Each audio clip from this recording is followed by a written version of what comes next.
Good evening students. This is fifth video of chapter 3 electric current. आज हम study करेंगे current density, conductivity, conductance, relation between current density, conductivity and electric field, and after that super conductivity. ठीक है, और uses of super conductivity, and last one limitation of Ohm's law. ठीक है, तो आज ये टॉपिक्स हम इस वीडियो में कवर करेंगे. तो स्टडी करते हैं, स्टार्ट करते हैं. First, current density. ये टॉपिक हम पहले भी पढ़ चुके हैं करंट डेंसिटी का सेकंड चैप्टर में. ठीक है, और ये वेक्टर क्वांटिटी होती है. Current density denoted by capital J at a point in a conductor is defined as the amount of current flowing per unit area of the conductor around that point. Okay, किसी point से पास होने वाला current per unit area पे, वही होता है current density, provided that the area is held in a direction normal to the current. ठीक है, जैसे मान लो यहाँ पे एक कंडक्टर है, ये कंडक्टर है, ये इसका क्रॉस सेक्शनल एरिया हो गया. तो इससे जितना करंट पास होगा परपेंडिकुलर डायरेक्शन में, ठीक है, इसको ये कहते हैं करंट डेंसिटी. और करंट डेंसिटी का जो फॉर्मूला यूज़ करते हैं, हम करते हैं J is equal to I upon ए.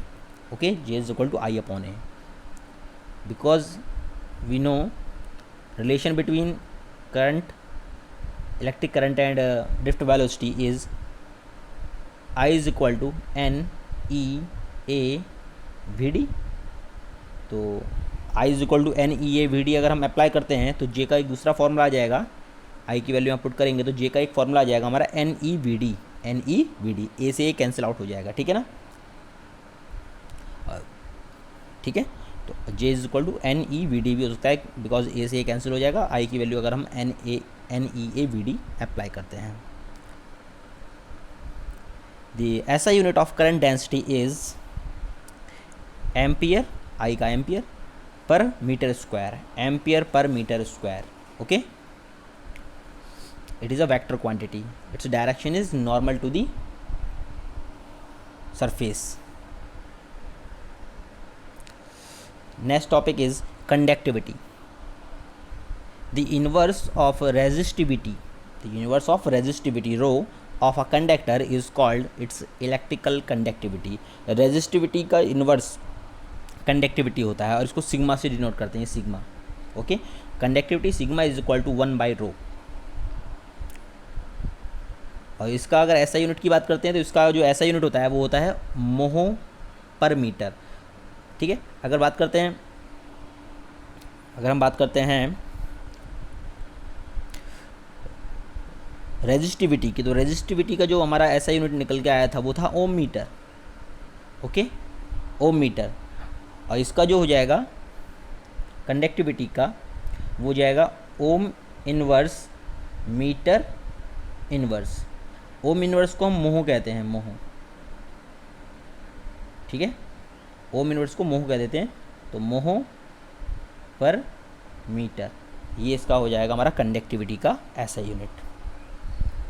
अब मोह क्यों हुआ ये, अब मोह क्यों हुआ, ओम का इनवर्स मोह कैसे हो गया, क्योंकि ओम का स्पेलिंग देखते हैं तो OHM, तो इसका इन्वर्स करेंगे तो MHO. ठीक है, ऐसा unit of electrical conductivity is mho per metre and formula sigma is equal to 1/ρ. Now next topic is conductance denoted by capital G. Conductance denoted by capital G. The inverse of resistance R is called conductance of a conductor. Conductance capital G is equal to 1/R and its ऐसा unit is, क्योंकि resistance का ऐसा unit क्या होता है, ओम, तो conductance का क्या होगा, ओम इनवर्स. और मैंने बताया था अभी ओम इनवर्स को क्या कह देते हैं, मोह. Okay, now next topic is relation between current density J, conductivity sigma and electric field E. We know that relation between electric current and drift velocity is I is equal to NEAVD.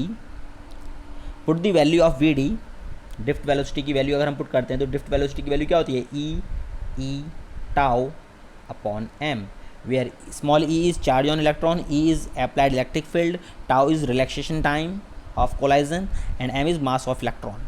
तो जब इसकी value हम put करते हैं, इसमें v d की value put करते हैं ई टाउ अपॉन एम, तो हमारा I is equal to formula बन जाएगा I is equal to n E square a tau e upon m. Okay, यहाँ से हमने I is equal to n E square a tau e upon m में से ए को सेपरेट कर लेते हैं और यहाँ पे ले आते हैं एल एच एस में। तो एल एच एस में क्या हो जाएगा, I by A is equal to n E square tau e by m. Okay, अब यहाँ पे जो ये टर्म हमारा यूज़ हो रहा है एन ई स्क्वायर टाउ अपॉन एम, ये किसके इक्वल है, 1/रो के इक्वल, बिकॉज हमने प्रीवियस वीडियो में देखा था कि रो की वैल्यू कितनी होती है, m अपॉन एन ई स्क्वायर टाउ। ओके, रो की वैल्यू m अपॉन एन ई स्क्वायर टाउ होती है, तो यहाँ पे n E square upon n E square tau by m लिखा है, तो ये 1/रो की वैल्यू है। तो j इज इक्वल टू हमारा हो गया 1/रो इंटू ई, और 1/रो क्या होता है, reciprocal of resistivity is conductivity, so J is equal to sigma E, यानी कि current density is equal to conductivity into electric field. बहुत इंपॉर्टेंट फॉर्मूला है, J is equal to sigma हुई, न्यूमेरिकल वगैरह सॉल्व करने में हेल्पफुल है ये, ठीक है।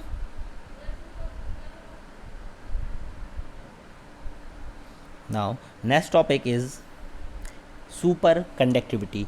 काफ़ी इंपॉर्टेंट टॉपिक है सुपर कंडक्टिविटी। क्या होता है सुपर कंडक्टिविटी, हमको पता है, क्या पता है कि किसी भी कंडक्टर का अगर टेम्परेचर हम इंक्रीज़ करते हैं तो उसका रेजिस्टेंस भी बढ़ता जाता है। तो हम ये भी कह सकते हैं टेम्परेचर डिक्रीज़ करने पर उसका रेजिस्टेंस कम होता जाता है, ठीक है।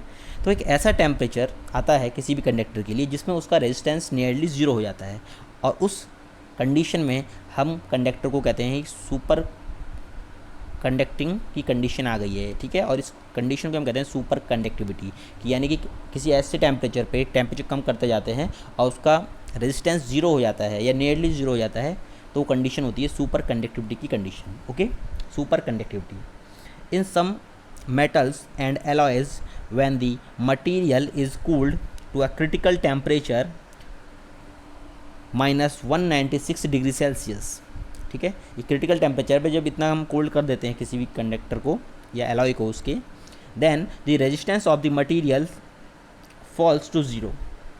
तो इतने टेम्परेचर कम करने पर मटेरियल का रेजिस्टेंस ज़ीरो हो जाता है। This state of zero resistance is called super conductivity, ठीक है, या super conducting state.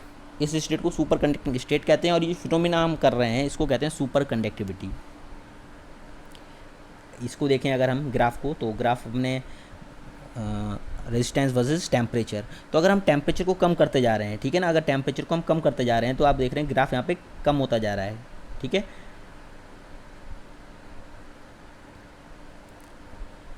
Now uses of super conductivity. Super conductivity कहाँ कहाँ हम यूज़ करते हैं। Super conducting materials are used when very strong electromagnets are required. Super conducting materials का use हम वहाँ करते हैं जहाँ पे हमें स्ट्रॉन्ग इलेक्ट्रोमैग्नेट्स, जो इलेक्ट्रोमैग्नेट्स होते हैं वहाँ उनकी आवश्यकता होती है, वहाँ पे सुपर कंडक्टिंग मटेरियल्स का हमने यूज़ करना पड़ता है, जैसे इन MRI स्कैनर, और to reduce losses in power cables. Power cables में कम से कम पावर लॉस हो उसके लिए, और MRI स्कैनर जो होते हैं वहाँ पे भी हम सुपर कंडक्टिंग मटेरियल्स का यूज़ करते हैं। Next, super conductivity is used to produce very high speed computers. Very high speed computers को बनाने में भी सुपर कंडक्टिविटी का यूज़ हम करते हैं, यानी कि सुपर कंडक्टिंग मटेरियल्स का यूज़ हम करते हैं। Next, super conductors are used for transmission of electric power.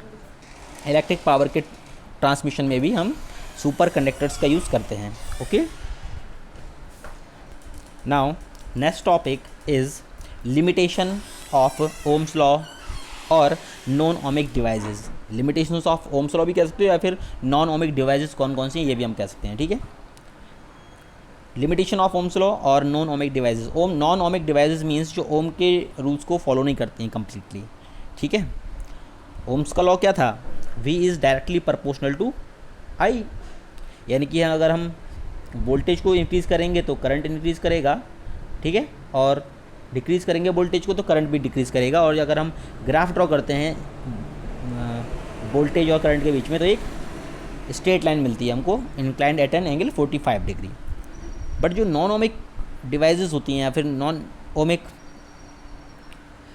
होते हैं, ठीक है, तो उसमें क्या होता है, ये जो ग्राफ ड्रॉ करते हैं अगर हम वोल्टेज और करंट के बीच में, तो स्ट्रेट लाइन नहीं आता है, वो कर्व लाइन आता है, ठीक है। वो कर्व कैसा भी हो सकता है लेकिन स्ट्रेट लाइन नहीं आएगा, तो हम उनको कहेंगे नॉन ओमिक डिवाइसेस, जिनमें वी और आई के बीच का जो ग्राफ है वो स्ट्रेट लाइन 45 डिग्री पे नहीं आता बल्कि कर्व लाइन आता है। Those devices which do not obey Ohm's law are called non ohmic devices. ये कौन कौन सी हैं नॉन ओमिक डिवाइसेज, हम आगे 12th में ही पढ़ेंगे, इनके नाम देख लेते हैं अभी, इनके बारे में कंप्लीट स्टडी आगे के चैप्टर्स में है। कौन कौन से हैं? Vacuum tubes, semi conductor diode, semi conductor diode हम इलेक्ट्रिक सर्किट्स में यूज़ करते हैं, वैक्यूम ट्यूब्स यूज़ करते हैं, ये ओम्स लॉ को फॉलो नहीं करती हैं, नॉन ओमिक डिवाइसेस हैं। ट्रांजिस्टर और रेक्टिफायर, ठीक है, लिक्विड इलेक्ट्रोलाइट एट्सेट्रा, ये सभी ओम्स लॉ को फॉलो नहीं करती हैं। अब हम देखते हैं कि एक दो एग्जांपल लेते हैं कि कैसा ग्राफ आता है अलग अलग कंडीशंस में। First, the semi conductor junction diode, junction diode होता है सेमी कंडक्टर से मिलकर बनता है, PN diode, is also use to convert alternating current to direct current. Semi conductor junction diode का हम यूज़ करके एक सर्किट बना के अल्टरनेटिंग करंट को डायरेक्ट करंट में कन्वर्ट कर सकते हैं। And are use to perform various logic operations, और लॉजिक ऑपरेशंस में भी यूज़ करते हैं, नैंड गेट, और गेट, ठीक है, नॉट गेट, इस टाइप के बनाने में। तो उसके लिए अगर हम वोल्टेज करंट रिलेशन ड्रॉ करते हैं सेमी कंडक्टर जंक्शन डायोड के लिए, तो इस टाइप से आता है कर्व्ड, ठीक है। अगर हम वोल्टेज को बढ़ाते जाएंगे तो स्ट्रेट लाइन में वेरिएशन नहीं हो रहा है, ठीक है ना, डायरेक्टली प्रोपोर्शनल नहीं है, कर्व इस टाइप से आ रहा है। और ओम्स लॉ में कैसे आता है? इस टाइप से आता है।